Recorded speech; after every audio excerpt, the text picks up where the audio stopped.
The lights just flickered and died. Your entire neighborhood is completely pitch black. Your cell phone battery is sitting in the single digits and fading fast. But the exact piece of equipment that can keep your family safe and warm tonight is parked right outside your front door, fueled up and ready to go, and you have probably strolled past it 1,000 times without ever realizing its true potential. That sedan, that pickup truck, that beat-up family van, it is a functioning power plant. It always has been. I want to be incredibly clear about this right from the start, because it is the most important truth you will hear from me. And I want you to accept it as a hard fact, not just a passing thought. The automobile sitting in your driveway right now has the capacity to operate your fridge, your deep freeze, your lamps, your devices, your heater's blower motor, and even your water well for days at a time, using nothing but the gas that is already sitting in its tank. You absolutely do not have to drop $1,000 or $2,000 on a heavy metal box that just collects dust in your garage, waiting for that one winter storm where you finally yank the cord and it just snaps in your hand. In the community I grew up in, we have understood this reality for my entire life. Down where my people live, we never connected our homes to the grid. We figured out how to generate every single watt we needed on our own, using whatever machinery was already sitting around the property. By the time we are done here, I'm going to share with you the precise method the elders in our community used to wire this all together. It is a brilliant workaround we developed right after the authorities started running power lines down every country road, and we politely declined their offer. It is so basic that you might actually get mad no one ever bothered to show you. And the best part is, this works for the exact house you are living in tonight, not some off-grid cabin in the woods. I was raised out in Holmes County, Ohio. I can still vividly recall a massive ice storm from my childhood.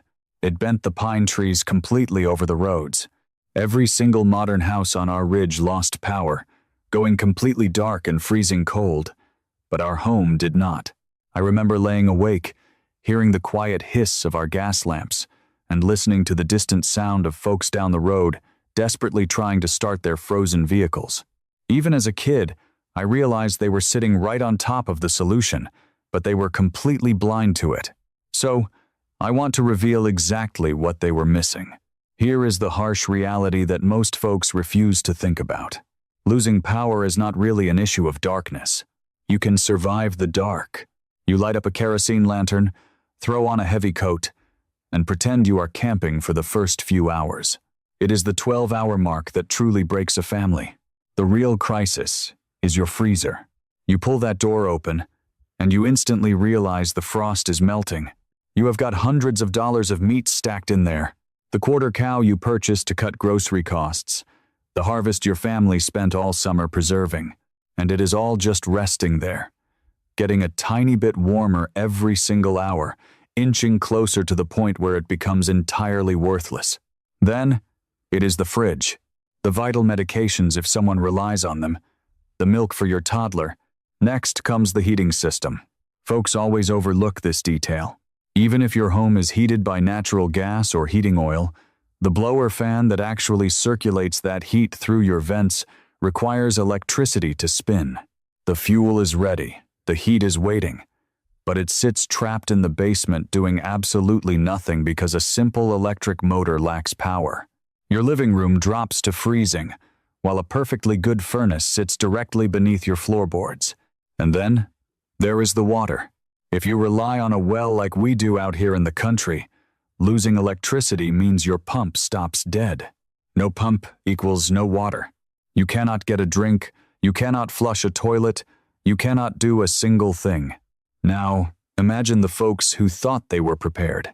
They went to the hardware store last year and dropped serious cash on a backup generator. It sat totally ignored in the shed for months. When the blackout hits, half of those people find out the carburetor is totally clogged because old fuel turned to sludge.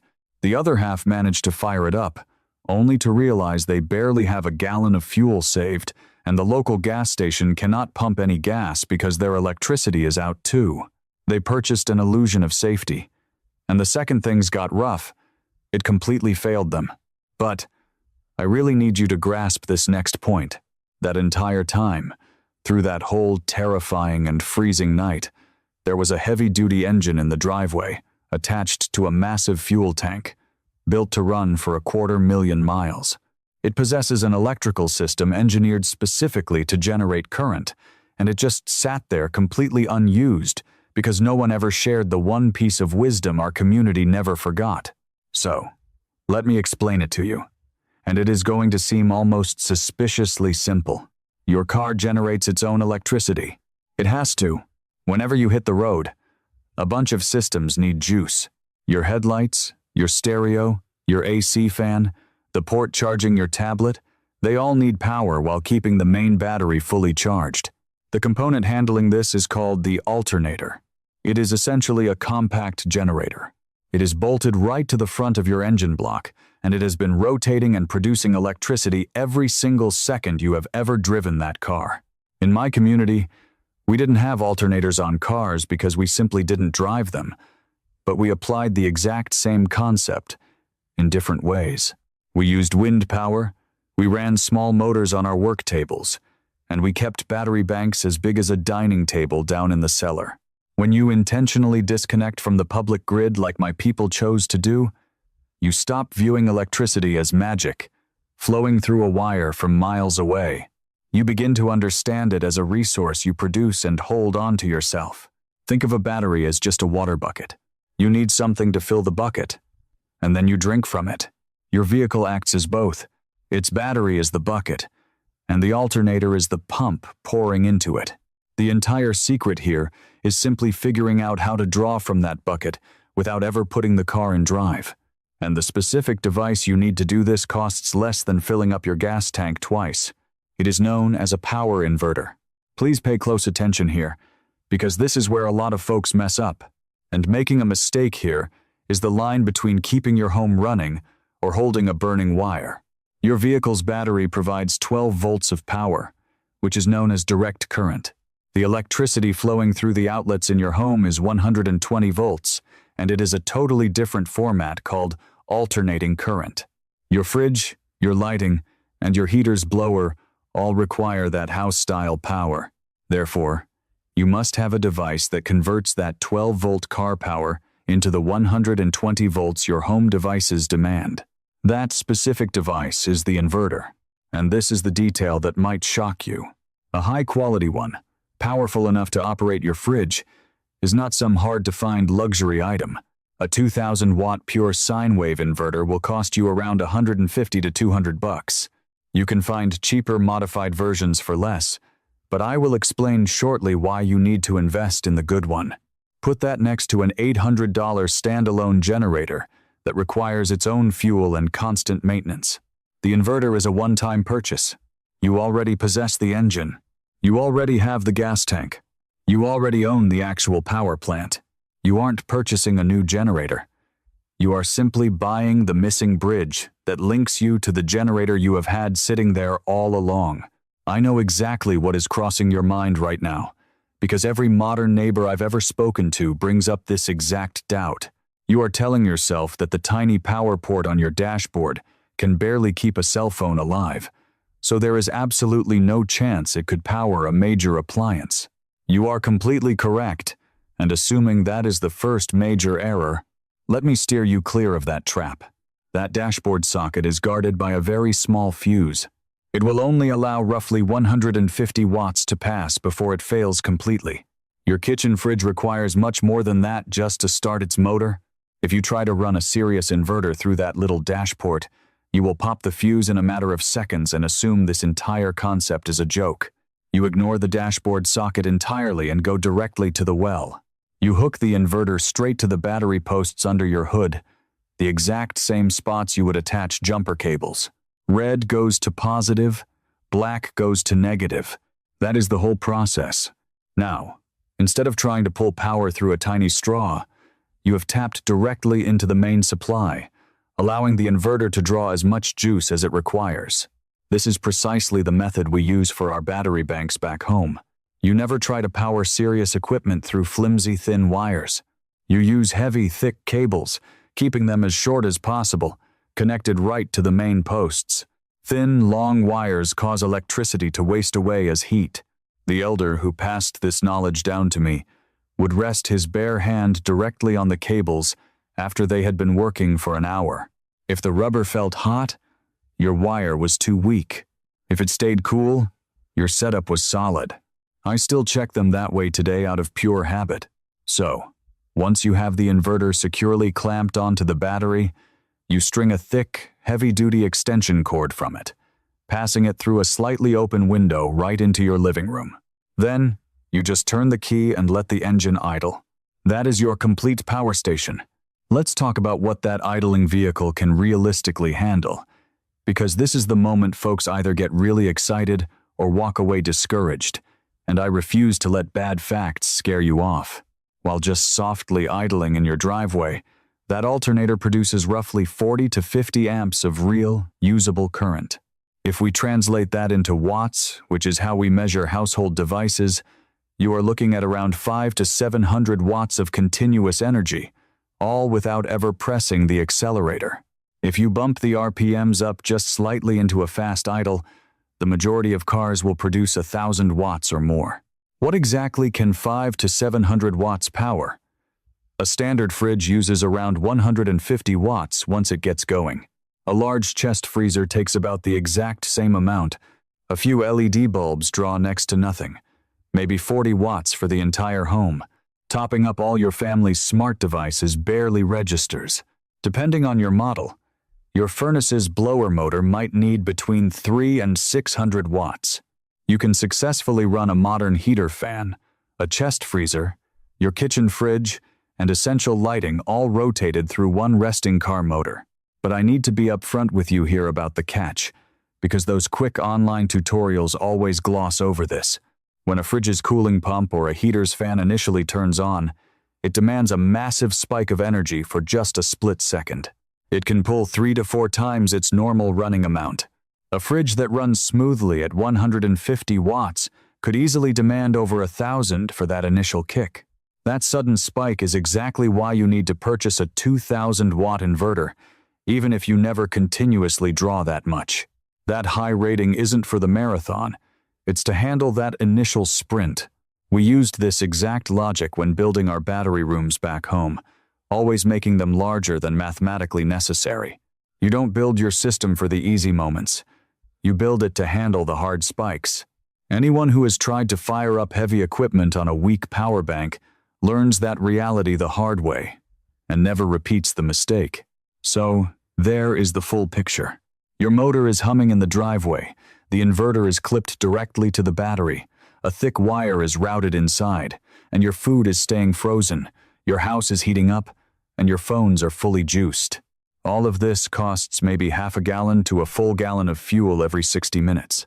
However, this is the moment where the clever folks lean closer. Leaving an engine running non-stop around the clock burns up too much cash and creates a lot of unnecessary noise. Plus, you obviously can never do it inside a shut garage, and you really shouldn't leave it going while you sleep. So, how did we figure out how to stretch a tiny bit of electricity over a long stretch of time? That brings us to the true traditional method, which I will reveal shortly. But first, we need to talk about the groups who ensured you were raised completely blind to all of this. What I am explaining isn't some brand new discovery. It's not classified physics. Alternators have been around for a century, and inverters predate color television. You have to wonder, why hasn't a single person ever pulled you aside to explain that the absolute most reliable emergency power plant in the country is the second vehicle parked outside your home? Let's look back at the 1930s. Back then, if you lived out in the sticks, you produced your own electricity or you simply lived without it. The cities had electric bulbs. The countryside didn't. Then, in 1936, the government rolled out the Rural Electrification Act, stringing cables down every gravel path in the nation, tying independent farmsteads to massive central power stations one by one. For the majority of folks, that seemed like a miracle, and I won't argue otherwise. But consider how it fundamentally altered the human mindset. Before those cables arrived, a man comprehended his own energy. He maintained a windmill. He kept a row of batteries in his cellar. He operated a small gas motor on wash day, to fill those batteries up. He understood his electricity because he literally generated it with his own 2 hands. Once those wires went up, all that hard-earned wisdom began to fade. Why maintain a storage bank when the wall outlet never seems to run dry? Why learn the mechanics of it when you can just pay a monthly bill? Within a single generation, an entire nation forgot how to manufacture its own energy, becoming utterly, helplessly reliant on a distant wire managed by strangers. My community evaluated that bargain and firmly said no. When the utility crews rolled down our dirt roads in the 30s and 40s, our traditional families turned them away. We didn't do this out of some blind hatred for electricity. A lot of folks misunderstand that. We did it because we realized exactly what that cable represented. It was a tether to the outside world. It would force us to rely on a massive corporation, a fragile grid, and a vast system we had zero control over and no ability to repair ourselves. We simply concluded that the price for that easy convenience was far too steep. Therefore, while the broader society forgot everything, we preserved the ancient techniques. We held on to the battery arrays. We kept the compact engines. We maintained the knowledge of how to stockpile energy, sip it slowly, and make a tiny amount stretch for days. Not as an interesting weekend hobby, but as a daily way of life that continues right up to this very moment. That is the exact reason I can teach you this today, while your own neighbor cannot. The old ways didn't vanish because they stopped working.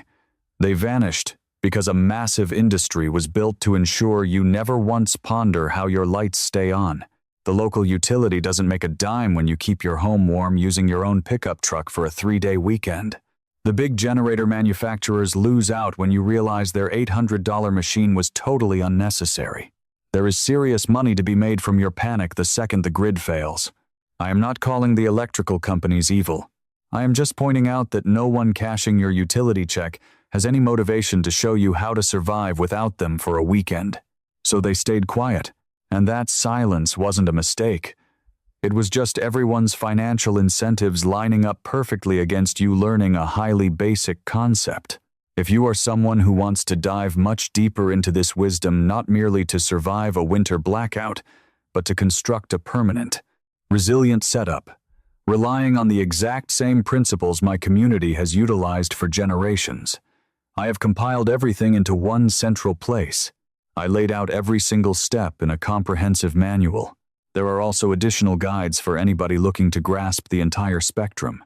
All of it is available for $97, and I have placed a link right down in the description. It details absolutely everything, from the basic car inverter system you are hearing about right now, to comprehensive battery rooms, proper wiring, heating solutions, and water systems, the complete picture that took me a lifetime to organize onto paper. If tonight feels like reclaiming a piece of independence you were denied, this is where the rest of it lives. Now, let us return to the immediate solution I promised, because understanding the background is what proves this isn't just a gimmick, but a real heritage. And you can start using it tonight. This is the strategy for the exact home you currently live in. You might be sitting there believing this only applies if you own a brand new house or have a complex electrical panel, thinking your place is ancient, your wiring is outdated, you only rent, or you can't mess with breaker boxes. I completely hear you. So I am going to show you a method you can execute this very weekend that requires 0 electricians, no city permits, no hired contractors, and absolutely 0 modifications to your dwelling. You completely ignore your home's main breaker panel. You don't try to wire the inverter into your house's grid at all. You skip the house wiring entirely and utilize standard extension cords. That is the grand secret to making this function perfectly in an older building. Grab a heavy-duty, thick-gauge outdoor extension cord, the bright orange kind, preferably 12-gauge if you can find it. Route that cable from the inverter sitting in your driveway, slip it through a cracked window, and plug your kitchen fridge directly into it. Then, run a second cord to your deep freeze, slap a standard power strip on the end of it to charge up the family's cell phones, and hook up a few lamps. You aren't trying to power the physical structure of the house. You are directly powering the 4 or 5 critical things that actually matter: one cable at a time. No complex panels, no legal permits, no danger. A tenant can manage this. A century-old farmhouse can do it. Any apartment with a nearby parking space works perfectly. And when it comes to the furnace, this next detail will feel like pure magic the first time you see it. While many older furnaces are hardwired, a huge percentage of them, and nearly all the newer ones, are actually just plugged into a standard wall socket located right on the side of the unit, usually tucked out of sight. If your heater has one of these standard plugs, you simply pull it from the wall and plug it straight into the extension cord running from your car. Instantly, your home's natural gas furnace is functioning off your truck. You get warm air flowing through the whole house, powered entirely by the vehicle parked outside. If your heater happens to be hardwired, you will need to hire a professional on a nice sunny day to install a basic plug for you, but for the plug-in models, you can handle it yourself with your own 2 hands tonight. Go look right now, this week, before any bad weather hits. Slide your fridge forward a few inches and locate its plug. Check behind your heater to see if it uses a standard cord and outlet. Know these answers before you actually need them, not while you are holding a flashlight in your teeth during an emergency. So, now I have explained the inverter. I have explained the direct connection to the battery posts, and I have covered the heavy extension cords.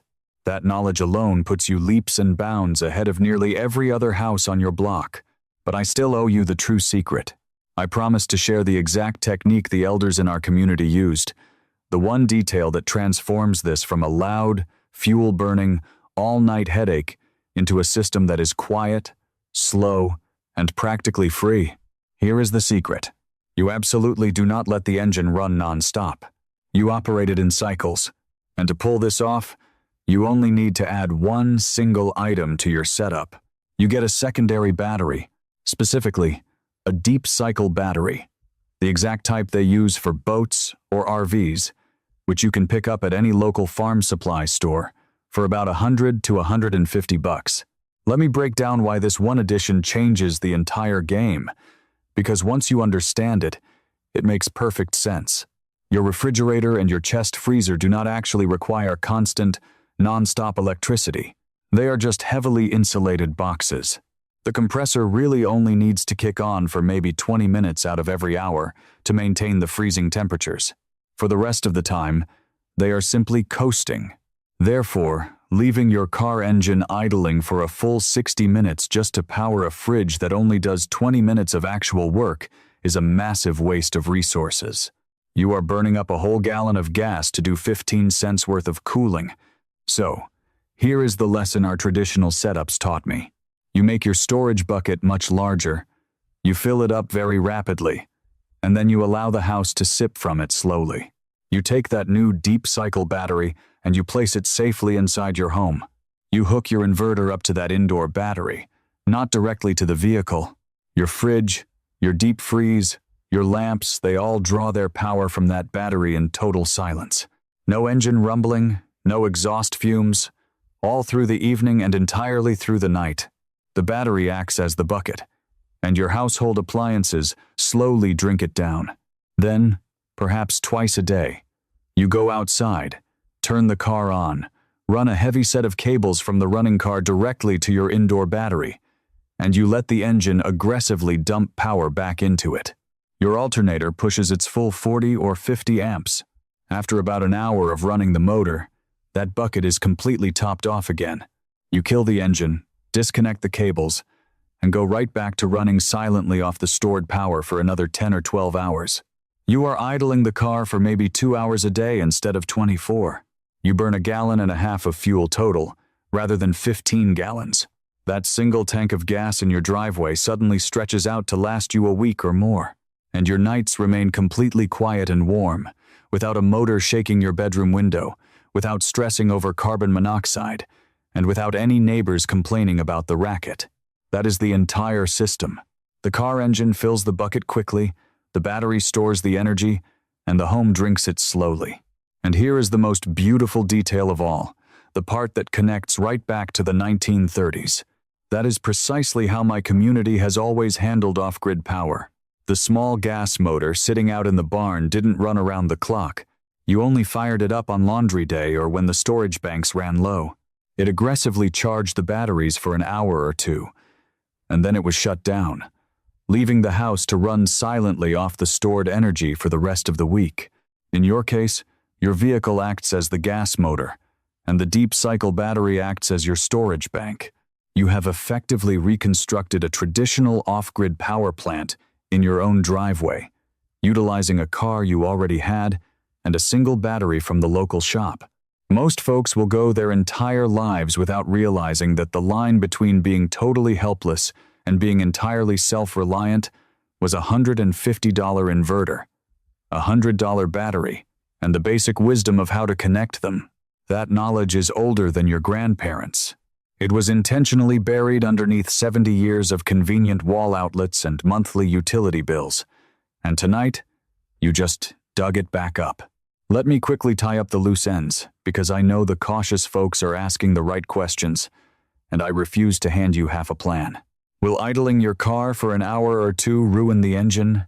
Absolutely not. People sit in traffic jams and drive-through lines longer than that every single day. Just keep an eye on your dashboard temperature gauge to ensure it isn't overheating while parked, and you will be perfectly fine. A vehicle can idle for many hours on a single tank. Where do you run the vehicle? Outside. Strictly outside. Never inside a closed garage, and never with the tailpipe pointing toward the window you are routing your cords through. That exhaust is the only part of this system that can actually harm you, so you must treat it with heavy respect, just like you would respect an open fire inside a barn full of dry hay. Keep it out in the open driveway. Ensure the wind is blowing fumes away from the structure, and run your extension cord through a window on the opposite side of the house. Why must you buy a pure sine wave inverter instead of a cheap one? Because sensitive modern electronics, like specific furnace circuit boards, newer digital fridges, and medical devices, absolutely hate the rough, choppy electricity that cheap modified inverters produce. A pure sine wave unit generates clean, smooth power that perfectly mimics your wall outlets, and it will run your gear without causing any damage. It costs a few extra bucks, but it is worth every single penny. We learned long ago that buying a cheap tool that destroys an expensive appliance means it was never actually cheap to begin with. And what about the battery? Why can't you just use a standard car battery as your storage bucket? Because a normal starting battery cannot handle being deeply drained. It is engineered to provide one massive jolt to start a motor and then immediately get topped off again. If you drain a starting battery completely low just a few times, it will die permanently. A deep cycle battery is built specifically for this exact job, to be slowly drawn down to the bottom and recharged back up to the top, over and over again for years. It is the correct bucket for the task. So, there is the complete picture. The car you already drive, a 2,000-watt pure sine wave inverter for about $150. A deep cycle battery for around $100. Heavy cables going straight to the battery posts. A thick extension cord running into the house to power the fridge, the freezer, the heater fan, the lights, and the water. Run the engine a couple of hours a day to fill the bucket. Run silently off the battery the rest of the time.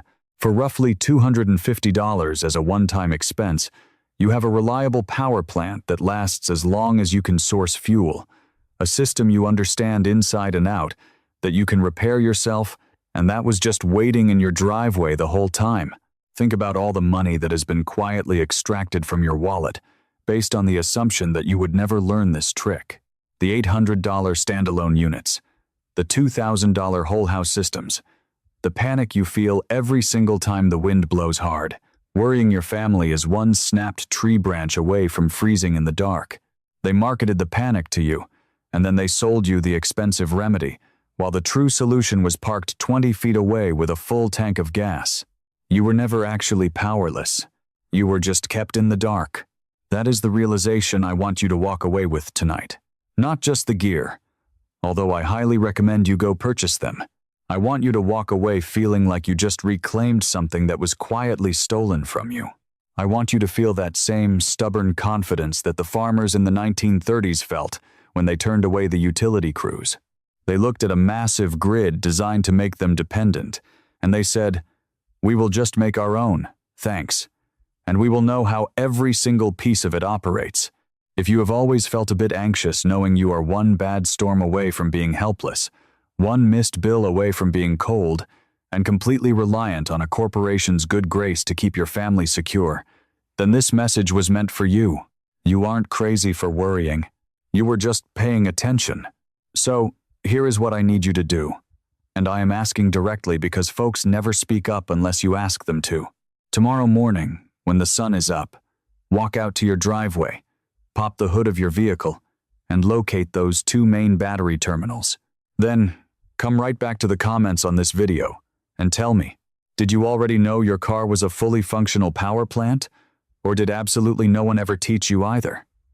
I read the comments. I want to see exactly how many of you were kept blind to this. And if any piece of this video helped you reclaim a bit of your independence, then please subscribe and stick around. Stand with the folks who are unearthing these traditional skills, one by one, the exact skills your grandparents relied on that modern society decided you shouldn't know anymore.